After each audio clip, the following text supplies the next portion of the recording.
அனைவருக்கும் வணக்கம். நான் உங்கள் பிஎஸ். இன்றைக்கி நம்ம என்ன பார்க்க போகிறோம் அப்படின்னா, ஒரு ஜாதகம் ஆயுள் தோஷம் இருக்கிறத எப்படி கண்டுபிடிக்கிறது.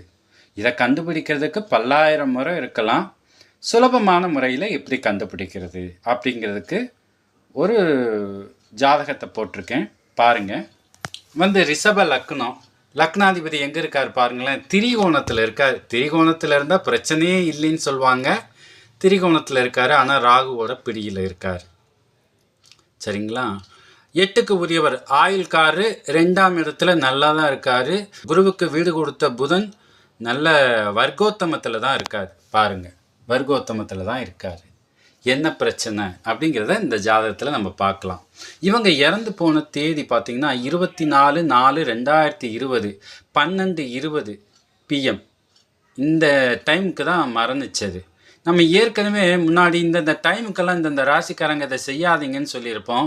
அதில் ரிஷப லக்னத்துக்கு என்ன டைம் சொல்லியிருப்போம்னா 12:20ன்னு சொல்லியிருப்போம். இதை வச்சு தான் அதில் சொல்லியிருக்கேன். முடிஞ்சால் அந்த வீடியோவும் பாருங்கள் நீங்கள். சரி, இப்போ இந்த ஜாதகத்துக்கு வருவோம். ரிஷப லக்னத்துக்கு மாரகாதிபதி குரு சந்திரனுங்க. எப்போவுமே இந்த குரு தசை சந்திர புத்தி நடந்துச்சுன்னா நீங்கள் ரொம்ப அலர்ட்டாக இருக்கணும்.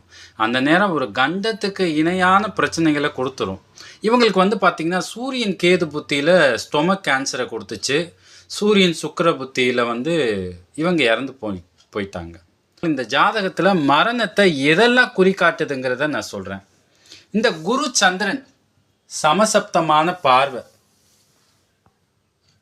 ஆயுள்காரகன் குருவுக்கு வீட்டை கொடுத்த புதன் குருவோட நீச வீட்டுக்கு போயிட்டார்.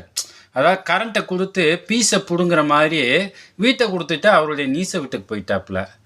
லக்னாதிபதி சுக்கிரனுக்கு வீடு கொடுத்த சனி அந்த வீட்டுக்கு 12ல் போய் மறைஞ்சிட்டாரு. அடுத்த பாயிண்ட் பார்த்திங்கன்னா, குரு திருவாதிரை 2க்கு போய் நவாம்சத்தில் நீசமாயிட்டார். சூரியன் சந்திரனுக்கு 8ல் கேது. 8ல் சனி ஆயில கொடுக்கும், ஆனால் தன் மனைக்கு 12ல் மறைஞ்சிட்டா விரயத்தை தான் கொடுக்கும். லக்ன புள்ளி ரோகிணி 1 கரெக்டாக பாருங்கள், விரயஸ்தானத்துக்கு தான் போயிருக்கு. லக்னாதிபதி சுக்கிரன் ராகுவோட பிடியில். இன்னும் இதில் நிறைய பாயிண்ட் இருக்குது. ஸோ இது நிறைய ஜோதிடமார்கள் குருமார்கள் எல்லாருமே பார்ப்பாங்க. அவங்கவுங்களுக்கு ஒன்று தோணும்.